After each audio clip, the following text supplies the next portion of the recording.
네, 정치권 소식 핵심 키워드로 짚어보는 시간입니다. 장해찬 전 대통령직 인수위 청년소통 TF단장, 김상일 정치평론가와 정리해 보겠습니다. 두 분 안녕하십니까? 안녕하세요. 네, 첫 번째 키워드 내용 확인해 보겠습니다.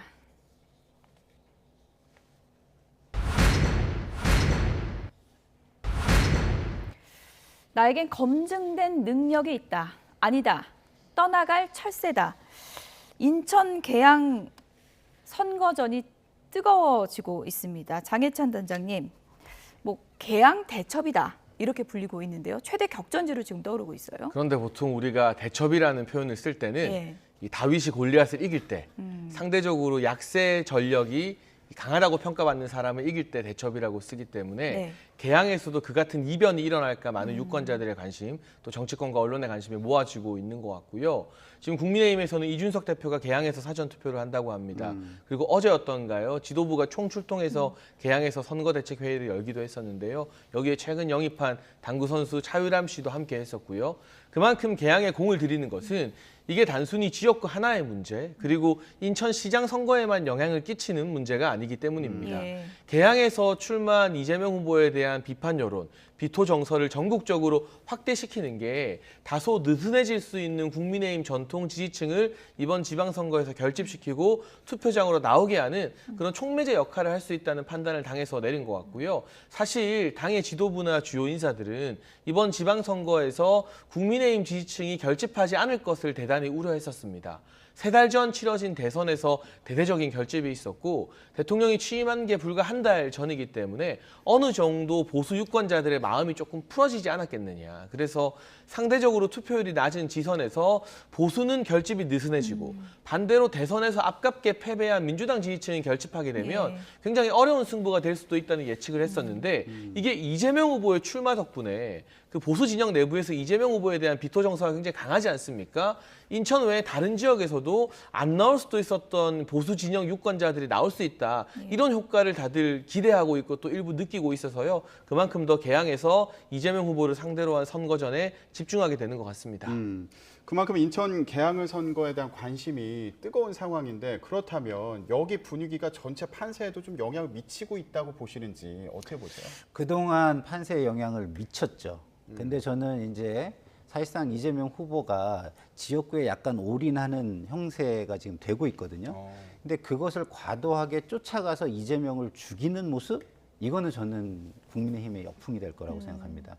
이재명 후보가 총괄선대위원장으로서 역할을 하면서 전체 선거를 지휘하면서 싸우는 모습 속에서 이기는 것은 국민의힘한테 오히려 대선 연장전으로 끌고 갈 수 있고 좋을 수 있다고 보는데 이제 좀 본인이 약간 어느 정도 위기감을 느껴서 자기가 이제 그 자기 선거에 올인하는데 거기 쫓아가서 그거마저 죽이겠다? 이게 과도해지면 저는 오히려 패장을 죽이려고 하는 모습으로 과도하게 읽혀서 오히려 지지층의 결집을 가져오고 오히려 민주당에게 도움을 주는 전략 미스가 될 수 있다. 저는 이렇게 봅니다. 최근 나오는 여론조사 보면 어쨌든 누가 이길지 지금 알 수가 없는 그런 상황인데 키워드 대결을 살펴보면 철새론 대 인물론이거든요. 어떤 게 더 먹힐 거라고 보십니까? 이게 보통 일반적인 국회의원 선거 총선이었다면요. 사실은 인물론이 조금 더 조명을 받는 경향이 있어요. 그런데 이번 이 계양을 보궐선거 같은 경우는 지방선거와 함께 치러지는 보궐이라는 특이한 성격을 좀 감안해 보면 유권자들이 지방선거에서 투표를 할 때는 보통 지역 연고, 지역 밀착성이 강한 분들 그리고 해당 지역에 대해서 잘 아는 분들을 당이 내 지지 정당과 달라도 선택하는 경향이 꽤 있습니다. 그렇기 때문에 일반적인 국회의원 총선의 구도와는 다르게 지방선거의 연장에서 이번 계양을 보궐선거를 보게 되면 지역 연고론이 다른 때보다는 힘을 조금 더 받게 되는 측면이 있는 것이고요. 그리고 아무래도 이 직전 대선에서 많은 득표를 했지만 휴식을 취하지 않고 자숙하거나 자성하는 모습 없이 곧바로 나왔다는 게 좀 유권자들의 반감을 많이 사는 측면이 있습니다. 그렇다면 내가 이 바로 나올 수밖에 없었던 이유에 대해서 설득력 있는 명분을 만들어야 되는데 대다수의 대권 주자나 거물 정치인들이 험지에 출마하는 것으로 그 명분을 만들었다면 이재명 후보의 계양을 출마하는 그런 이제까지의 관행과는 다른 기류이기 때문에 이 부분이 어떤 평가를 받을지도 계속 끝까지 지켜봐야 될 것 같습니다. 윤영선 후보 발언을 보니까 25년 텃세와 25일의 철새 대결이다 이렇게 표현을 했더라고요. 그랬더니 이재명 후보는 영향력이 큰 정치인이 지역 발전에도 도움된다 이렇게 맞서고 있는 상황인데 평론가님은 어떻게 보고 계세요? 그러니까 과거에 그 안산이었나요? 천정배 의원이 선거를 치를 때가 저는 생각이 나요. 중앙당과 전혀 관계가 없이 철저하게 지역 선거에 올인을 했거든요. 그래서 굉장히 불리한 구도 속에서 지역 선거를 이겼어요. 그러니까 이게 철새론, 인물론 이렇게 얘기하지만 전 이렇게 규정을 합니다. 이게 이슈 선거가 될 거냐, 인물 선거가 될 거냐. 예. 그래서 만약에 이재명 후보가 지금 이제는 인물론으로만 갈 수 있게 자꾸 이슈를 만들지 않는다면 국민들은 좀 더 나은 인물 그리고 좀 더 거물을 뽑을 거라고 생각해요. 근데 이게 자칫 이슈로 튀면 예. 이슈 선거가 돼버리는 거예요. 그럼 인물은 사라지는 거죠. 그래서 제가 앞으로의 선거를 볼 때 이재명 후보가 정말 개항해서 이기려고 하는 생각이고 전체 선거를 총괄하는 그거에 승부수를 던지는 게 아니라면 예. 아주 로키로 만약에 선거를 한다? 그럼 저는 이재명 후보한테 훨씬 큰 기회가 있다 이렇게 예. 봅니다. 개항 대첩으로도 불리는 개항을 선거, 민심의 흐름은 어떤지 저희가 여론조사 결과 한 가지 좀 살펴보겠습니다. 이재명 후보가 45.5%, 윤형선 후보가 44.3%. 요즘에 나오는 여론조사 추이가 이렇습니다. 오차 범인의 접전이기 때문에 누가 앞서간다 이렇게 얘기를 할 수가 없는 그런 상황인데요. 장혜찬 단장님, 일단 여러 가지 분석 중에 이재명 후보 자체가 워낙 선거를 많이 치러봤고 그렇기 때문에 어떻게 보면 지방선거에서 조직표를 동원하는데 좀 더 유리하고 힘이 있을 것이다. 이런 또 분석도 있더라고요. 물론 이제 민주당의 기층 조직이 국민의힘 대비 탄탄하긴 하죠. 예. 왜냐하면 2018년도 지선에서 민주당이 대대적 압승을 거두면서 지역 조직이 굉장히 강해진 측면이 있거든요. 그리고 바로 직전 대선을 치른 후보이기 때문에 그 대선 때 가동됐던 조직이 남아 있는 거죠. 그래서 출정식 할 때 보면 처음에 뭐 출마 선언할 때도 보면요, 소위 뭐 개딸이라고 하는 분들 포함해서 민주당의 강성 지지층들이 개항에 많이 찾아가는 모습이 있습니다. 하지만 이런 것들이 과연 개항 주민들 시각에서 좋게만 보일까?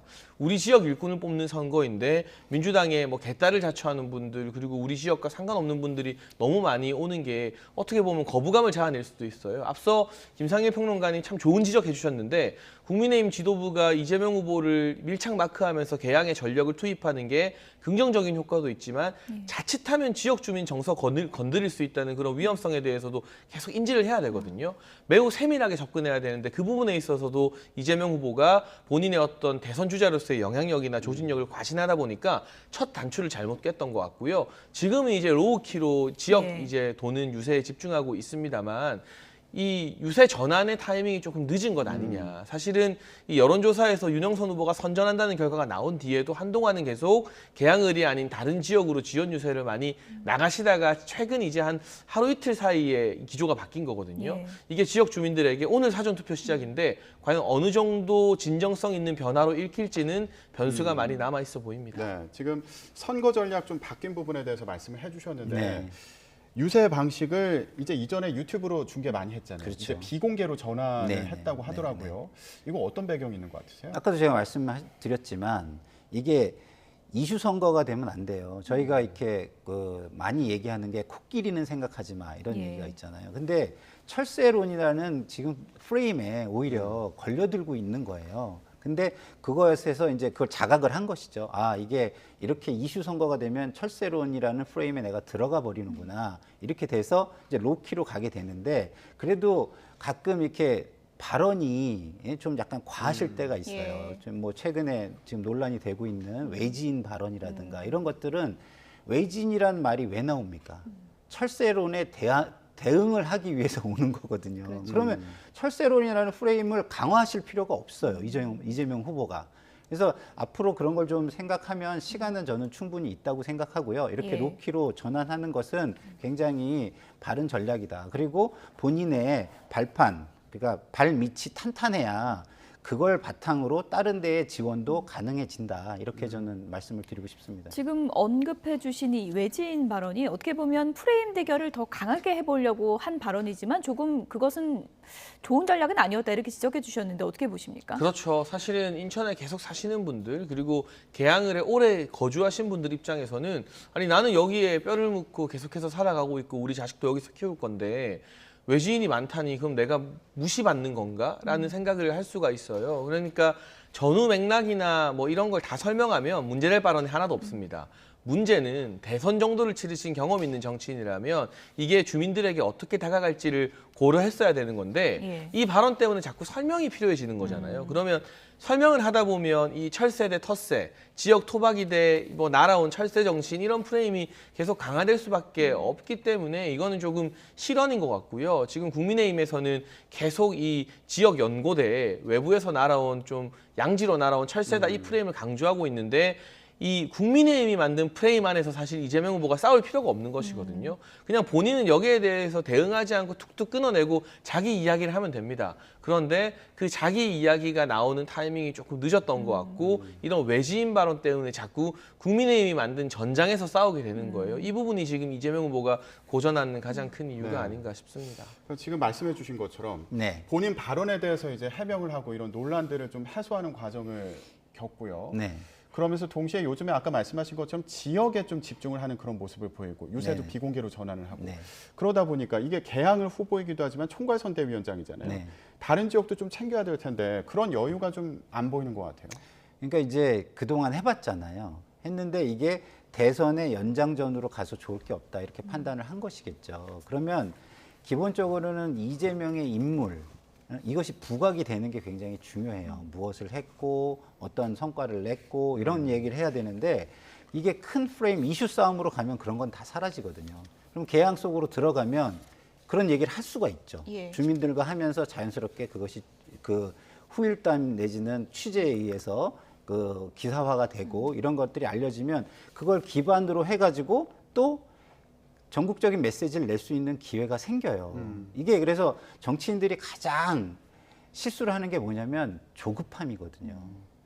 국민들이 나를 바라봐 줄 때까지 기다려서 그때 메시지를 내야 되는데 내가 메시지를 내놓고 이걸 국민들한테 내가 인풋을 시키겠다 이렇게 나서면 그게 거부감으로 다가오는 경우가 굉장히 많습니다. 그래서 저는 지금 이재명 후보가 전략 수정을 좀 늦은 감은 있지만 예. 잘했다고 생각하고 그리고 조급하지 않게 기다리면 또 전국적인 메시지를 낼 수 있는 기회가 올 수도 있으니 국민을 믿고 조금 차분하게 선거를 가져가셔라. 저는 이런 말씀을 드릴 수밖에 민주당은 없습니다. 어떻게 보면 이번 선거에서 이재명 바람을 상당히 기대했었는데 그 기대에는 조금 못 미친다는 시각도 있지 않습니까? 그래서 제가 예. 저는 이제 방송에 나와서 그 이재명 후보가 이번에 출마를 안 하시길 되게 바랬어요. 왜냐하면 국민들은 이재명의 공백을 느껴야 되는 거지 이재명 자체를 느끼는 거는 큰 도움이 안 돼요. 근데 이재명의 공백을 느끼면 그리워하거든요. 아, 필요했는데. 예를 들어서 대선이 끝난 후에 외유를 한 2, 3년 선언을 해버리셨어요. 그러면은 어떻게 되겠어요? 당에서 일단 잡겠죠. 아, 지방선거가 어렵습니다. 우리를 도와주셔야 됩니다. 이렇게 잡겠죠. 그럼 마지못해 지방선거에 지원 유세를 다니는 거예요. 그럼 지원 유세를 다니면 어떻게 되겠어요? 선거를 도우러 나온 사람이 되고 왜 좀 쉬려고 하는데 아 이렇게 희생하는 사람이 되고 예. 이렇게 되고 또 후보들은 어떻게 되겠어요? 아 굉장히 고맙다, 빚을 졌다 이렇게 생각하기 때문에 다음 행보 뭐 예를 들어서 전대에 나오시든 뭘 하시든 다음 행보에 내가 또 저분의 도움이 돼야 되겠다 이렇게 자연스럽게 흘러가게 되는데 아 이번에 출마를 하시는 바람에 본인이 대선의 연장선을 끌어가는 듯한 예. 이런 모습이 돼서 조금 저는 좀 안타깝습니다.